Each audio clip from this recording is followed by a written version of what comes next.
Carson Beck's decision to transfer shocked Georgia fans, sparking criticism and blame. But was it Beck's fault?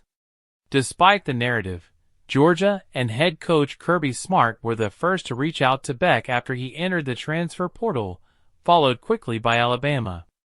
In less than 48 hours, Beck signed with Miami, raising a more profound question: who's responsible for Georgia's offensive struggles? Georgia's offense regressed throughout the 2024 season. The offensive line, usually dominant, struggled in pass protection and efficiency. Wide receivers, long considered a weak point under Smart, had 31 drops. Senior Arian Smith led Power 4 players with 10.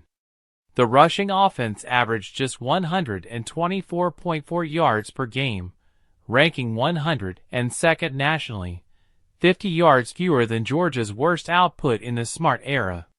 Georgia looked unrecognizable in the Sugar Bowl quarterfinal against Notre Dame, without Beck due to a season-ending elbow injury. Backup QB Gunnar Stockton threw for 200 meaningless yards, while the team managed only 62 rushing yards and fell 22-10. Guard Dylan Fairchild admitted, "We gave up too many sacks and pressures, and we didn't run block efficiently." Smart's historical struggle to recruit top-tier wide receivers became glaring. Georgia's top 3 receivers, Rara Thomas, Colby Young, and Dominic Lovett, came from the transfer portal. Legal issues sidelined Thomas and Young, while Lovett, a possession receiver, recorded 6 drops. By season's end, Smith, the lone deep threat, became unreliable. Smart pivoted quickly. He signed 5 high school receivers and brought in top-tier transfers, including Zachariah Branch from USC and Noah Thomas from Texas A&M. The emphasis on upgrading the receiver room is intended to fix the offensive imbalance. At the start of the season, Beck was a top NFL prospect. However, inconsistent offensive support and an elbow injury saw his draft stock fall. His stats, yards, rating, completion percentage, and average per attempt dipped while interceptions increased.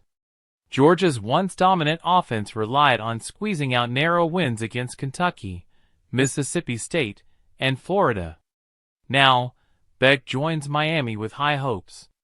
The Hurricanes boast a solid offensive line and have reportedly invested $4 million in a NIL deal for Beck, signaling a commitment to building a competitive team around him.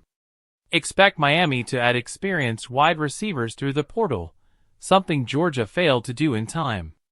Blaming Beck for Georgia's struggles oversimplifies a more complex issue. The lack of offensive line consistency, receiver drops, and poor roster building around him were the real problems. Meanwhile, Miami is positioning itself to give Beck what Georgia didn't: a genuine chance to thrive with talent and protection. As Georgia looks to rebuild, Beck moves on, ready to prove his worth in a system built for success.